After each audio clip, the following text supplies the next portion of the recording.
At 4 a.m. on December 4th, 1971, deep in the Thar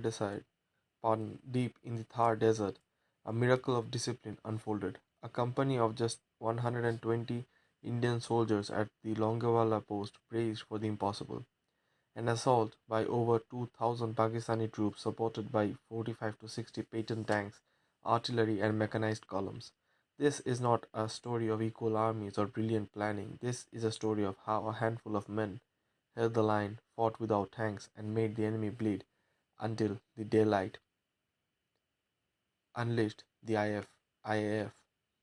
Longewala wasn't a fortress. It wasn't even a major base. It was one sand post, manned by a single company of the 23rd Battalion, Punjab Regiment, under Major Kuldip Singh Chandpuri. They were lightly armed, rifles, LMGs, a few RPGs, and a single recoilless rifle. No armor, no artillery on site, no reinforcements nearby, and surrounded by a desert that swallowed sound. Major Chandpuri's men were essentially alone. Pakistan's 51st Infantry Brigade and 22nd Armoured Regiment aimed for a quick breakthrough.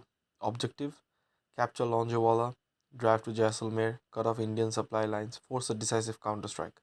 They had numbers, tanks, momentum, and the element of surprise. What they didn't have was adaptability. Their entire plan depended on speed.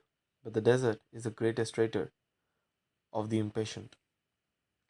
Around 12:30 a.m., Indian sentries heard the faint rumble of engines, not trucks, not jeeps, tanks, many tanks. The desert vibrated. Chandpuri had two choices: abandon the post, stand and fight. He didn't blink. He ordered his men to hold the perimeter, spread out, and prepare for a siege.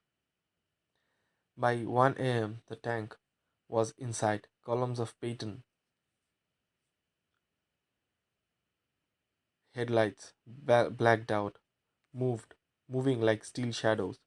The first artillery shells fell.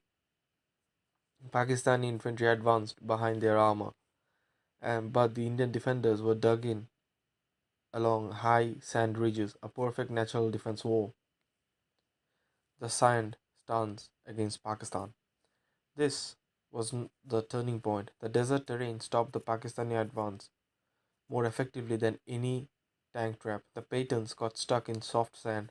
The terrain forced Pakistani tanks into predictable paths. Their movement slowed to a crawl. Their headlights eventually went on, revealing targets. Chandpuri's company fired recoilless rifles and the anti tank shots from elevated positions, punching holes into their armor. For the first time, Pakistan realized they were fighting uphill, literally. For 7 hours, the 120 defenders resisted waves after waves. They were outnumbered 20 to 1, outgunned 100 to 1. But they had three strategic advantages: high ground with sand dunes, clear open arcs of fire, Pakistani tanks funneled into kill zones. Every Indian bullet counted, every Pakistani misstep cost them a tank. Radio calls for reinforcements went out, couldn't but help couldn't reach in time. The defenders understood what this meant. They had to survive until dawn. At sunrise, salvation arrived. IF hunters from Jaisalmer Air Base screamed into the battlefield. Low level attack runs, rocket pods, 30 cannon fire, exploding patterns lighting up the desert. The Pakistani column was trapped in open desert with nowhere to hide. The IAF turned the battlefield into a graveyard of tanks. By noon, the assault collapsed. Pakistani lost 100 vehicles destroyed, 45 plus tanks abandoned or destroyed, hundreds of casualties. Indian losses at their post, two soldiers. Longewala became a symbol of three things: a tactical brilliance under pressure, discipline in impossibly unequal odds, synergy between infantry and air power. Major Kuldip Singh Chandpuri was awarded the Mahavir Chakra for leading his men without hesitation, fear, or retreat. This was not just a defensive victory, this was a masterclass in how terrain, courage, and timing can neutralize superior firepower. Longewala proved one brutal truth of warfare: an army that doesn't understand its terrain is already defeated, an army that does can rewrite history.